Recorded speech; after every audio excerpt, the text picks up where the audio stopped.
Okay, hello, hello, hello. Okay, we are going live on YouTube at Take Time to Think Time and Instagram and Facebook. We are going to need to figure out later. I'm having a little bit of trouble with Facebook, so we'll finish that later. But right now, I want to talk about why doesn't working hard work for you? For so many years, you've been believing the promise that if only you could work harder, you would be able to achieve your dreams and goals. And is that true? And are you tired of just hearing, just try harder? And you're like, I would if I could.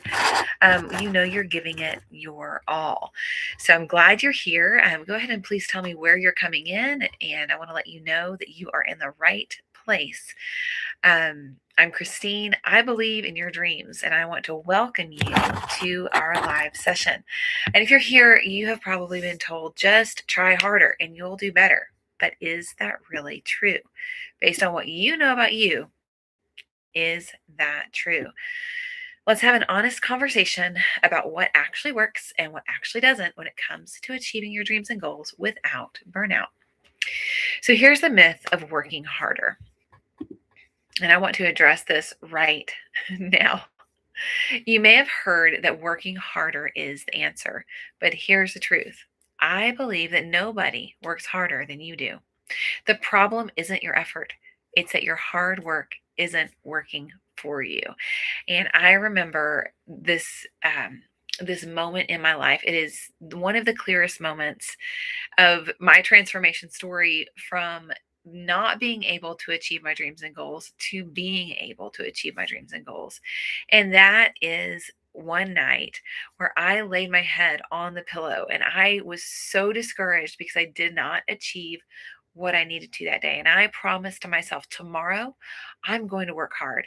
I'm going to make this work for me. And so the next day I did. I woke up early and I worked harder than I've ever worked. And I worked all day long from the time I woke up to the time I went to bed.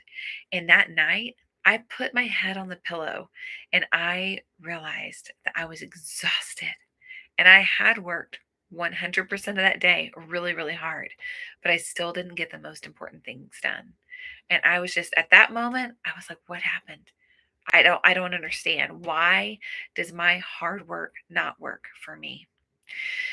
So I want to talk a little bit about the neuroscience of change. Okay. Science shows that 90% of our activities today are the same as they were yesterday. And so the idea of changing anything is such a lofty goal. And so if you're not happy with the results that you're getting in your life, ADHD, creative, or just a regular person of any sort, um, chances and odds are against you, and they're very against you. And what that also means is that 9 out of 10 people around you are not making that change. And so pressure around you is also going to be there to stay the same. So that means there's you have a 90% chance of repeating the same patterns, even if you try harder. So trying harder doing the same thing doesn't work. To actually change, you need new methods and new inputs, not just more effort. You need an outside strategy different than what you've done before. That's how you create new neural pathways and you get better results. So, have you ever felt stuck even when you were giving it your all? If yes, type yes in the chat. Okay, I'm looking at YouTube, looking at Instagram. Okay, and sorry, I'm a little new at like managing the different all the different things, and it is just me here today. So here's the thing about you. If you are an ADHD leader, creative leader, and you have openness to ideas, you are creative. By virtue of being creative, you're open to more inputs, right? And so when you are open to more inputs and you work harder and you're distractible, sometimes you'll work hard in many directions. And that's where I was that day when I laid my head on the pillow. I didn't have a clear end goal. I didn't have a clear understanding of which activities were going to get me a lot further faster.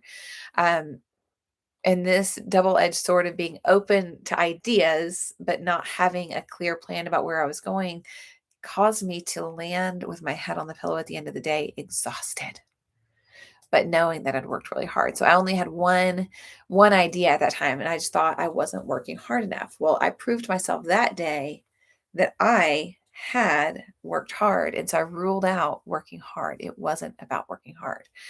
Um, when I worked hard and the harder I worked, the more exhausted I got and the fewer results I got. So what's going on? And this is where ADHD productivity is different than regular productivity. If you aren't ADHD and you work harder, it often leads to better results. And so that's why people from the outside tend to be somewhat judgmental or critical and assume that there's a lack of effort or a lack of actual work. And we know we're working and we know we're working hard, but the results aren't coming. So it's a puzzle until you put it together. So, can you think of, as you're watching this, what's one distraction that keeps pulling you away from your most important work? Okay, give some thought, share that in the chat. I'd love to hear your experiences. Oops. Oh. Um, okay, so give some reflection to that. We have a little bit of a quiet room tonight, and we'll have louder rooms later.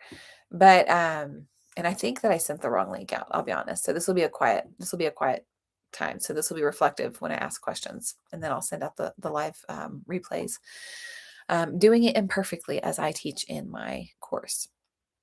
So the next question I want you to ask is, are you exhausting your energy on the wrong activity? So this is really important as well. Let me, as a quick recap, the first thing we talked about is um, working harder. People assume you're not, and you are. Second thing is the neuroscience of change. The odds are against you that you're going to change. And so you need to take that into consideration as well. That if you work hard doing the same things you've always done, you're going to probably get results like you've always gotten. And so the third thing is that you're highly creative. Your efforts go in a lot of directions. This is amazing and wonderful in the right context. But if working harder is your one hammer, if you think it's only working harder and it's the only tool you have, then you're working harder with your specific brain is probably going to lead you in a lot of directions with few results to show for it. Next, are you exhausting your energy on the wrong activity? So I want to recap that real fast before we continue this. This is really big. Are all people are created equal, but not all activities are. Okay, so some tasks actually give you really, really big results with very little effort. Others drain your energy and give you almost nothing back. So it's not about checking more things off your list, it's about having the right list. Okay, so if you have ever ended your day exhausted but still felt like you did not get the most important things done, in the comment section, please drop a fire emoji. Okay. If you've just been exhausted, flat out exhausted, I know that is the truth. So I want you right now, I don't want you to believe the lie that if you work harder, that you'll get results. And we've talked about 4 reasons up to this point. I know you've tried, and I know you've gone to bed exhausted and wondering why it still isn't working. And I want you to know I've been there too. And there is a better way. The Think Time Planner guides you step by step, and you don't just have one tool, work hard. Most of you have already figured out how to do that, but it's still not working. You don't know what to do. So Think Time has a group of tools that helps you through whole brain thinking exercises, looking at your life in a lot of different ways. You learn to think about your thinking and use your creative brain as an ally, not as an enemy, and preserve your energy for what matters most. So, as I close this up, I want to give you my final thoughts, and that is that you deserve to get your best results and still have energy left over for what you love. And so, I think it's really important as I continue to share one of the um, one of the stories that has just touched my heart is around a dear friend. And this was a veteran with TBI, PTSD, and ADHD who turned everything around with Think Time Planner. For him, it was a total game changer, and his story was so impactful that he realized like he wasn't having to cram all of the tasks. He didn't have to just cram his life full with task and task and task and tasks, squishing things out. He said, I wasn't even finding time to eat. I was working so hard. But now I'm making time for myself. I'm making time for things I enjoy. And one time he decided to go on a field trip with his daughter, which is awesome. And to do that, he had to take an entire day off work, which meant he needed to do 5 days of work in 4 days, right? Because you don't really get a day off. You still need to get the work done. And so he just said he looked at the week, he planned it all out, and he didn't even have a massive stress moment in the whole week to be able to take the entire day off. He's like, that's never happened before. So it wasn't about working harder, it's about being strategic. And I show you how to do that in the Think Time membership and with the Think Time planner. And so I want to open this up for you, and I want you to be thinking about yourself and what is your biggest struggle when it comes to making real change. Um, Go ahead and put your answer in. You can DM me with that, or you can put it in the comments as you come across this later, since we have a quiet room right now. Um, Let me go ahead and do this. I pull up. Oops, sorry, my.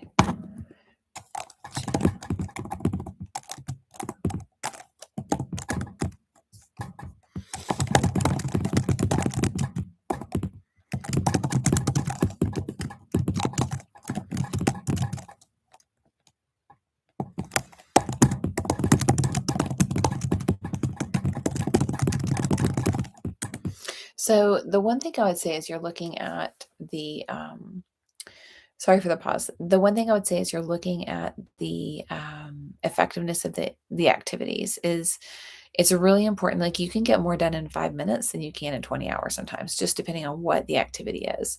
You could work and half of a week of work in a direction, but if it's not an effective direction, then that work is essentially wasted. And so one of the most important things as an ADHDer is I want you to judge your activities based on the results that flow from them, not the effort you put into them. That's one thing that's a big shift. Another thing is always knowing where you're going. And so defining the end in mind before you jump in is really critical as well. And we do that by drawing your dreams in the dream phase and really digging deep through several different exercises to help you get in touch with where you're at. And the third thing is that this getting in touch with where you're at piece is the alignment. And so when you look back on a day, when you feel the satisfaction, you are more likely to look back with satisfaction if you looked forward with alignment. Okay. So, and those are three things that will help you when your hard work isn't working. Those are three things that actually do work. So why does it feel like everyone else can just push through, but I can't? Um, when you are pushing through, there's a big piece of the ADHD brain that needs to feel safe to be online. And so when you're pushing yourself past the point of exhaustion, or in a way that doesn't feel like it's has integrity for you, you're just a person who's more sensitive and more connected with your why. And so if you're running yourself into the ground, it is going to turn off your best executive functioning. So it actually works against you to push through constantly. So that's why taking breaks can be recommended to rejuvenate your energy. Pausing, getting your blood flowing to your brain can be very helpful for your best thinking and focus as well. And pushing through isn't always the answer whenever you're trying to get your executive functioning online. So think of blood flow, think of drinking water, think of taking fish oil if that works for you, if your doctor recommends it, or megas, things like this that help you to have your best functioning. So sometimes you have to pause and do what Stephen Covey said, which is sharpen the saw. So, is your problem discipline, motivation, or something else entirely? Um, Discipline, I feel like, is a little bit of a dirty word here. I don't like the word discipline here because it feels like it comes with a lot of baggage of shame, for us. And so, if only I were more disciplined is sort of the way that we say it. But let's break down discipline and say what it actually is. So, discipline is actually doing what doing now what builds into a later result. And so sometimes you'll say, oh, that person's disciplined, they didn't have that cookie. Okay, so let's break that down. They didn't eat the cookie now, which is almost an impulsive decision, right? It's something that we want now that would give us bad long-term results, right? And so my personal lens, my personal belief is that the brain moves toward what is clear. And so if we're fuzzy on those long-term results that we want, but we're clear on we like that cookie, um, the cookie's probably going to get our attention. However, um, if we're clear on the long-term goal and our brain starts to move our focus, motivation, and energy in that direction, then our actions will start to align with a long-term goal, like going to the gym, doing that extra workout, eating more greens, not having the cookie. All of those things will make you look disciplined. But in my view, it's actually clarity that you have. And so when you feed your brain clarity in the right direction, that's when you look disciplined. Okay. And again, the clarity leads to motivation. Okay. So focus, energy, and motivation in the right direction is the research backed benefit of visualization and drawing your dreams, which is making a visual of your visualization. So think time is the first visual productivity and performance planner. And because of its visual nature, it works really well for visual brains, which includes the ADHD brain. And so um, I think that's where we're going to stop today. I think we've covered enough. I had a little bit of a slow start. And I want to send this out to you guys. I think this is really important that you know that hard work isn't the answer, but there are answers. And these without changing your personality, without needing to have medicine. And I haven't talked a lot about that, but we should talk about that. I'm not anti medicine.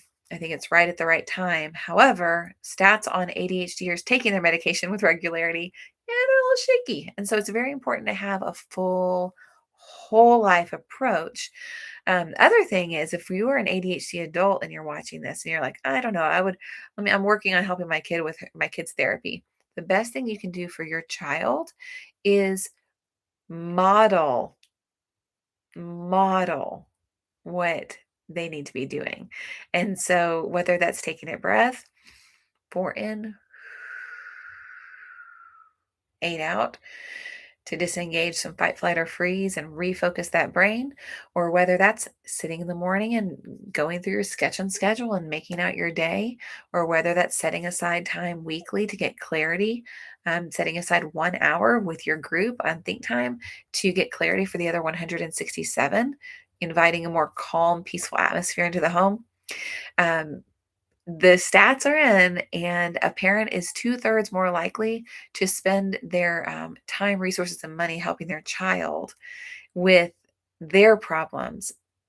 But from my perspective, and from a lot of other therapists and coaches' perspectives, when the parent changes their ways, that is going to be absorbed much faster for the child. And so you're modeling for them good, healthy habits in your thinking and in your doing will be the best way to impact them. So I know a lot of us have kiddos that are like us too, and not everybody does, and that's totally fine.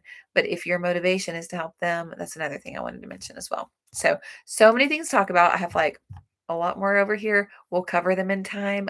I think this is long enough for today. Um, we are only like 4 days away from celebrating our 10th birthday. And I want you to don't join the membership today unless you think you'll never come back and never do it. But I'm excited because I've got some fun things coming on our launch day. So the fun thing is I always open my membership and have a big launch the first Thursday of every quarter. And this one lands on January 1st, Thursday, not only January 1st, Thursday, but also on our 10th birthday. for think time. So we're going to celebrate. I'm super excited. And I think there's never a better time to start.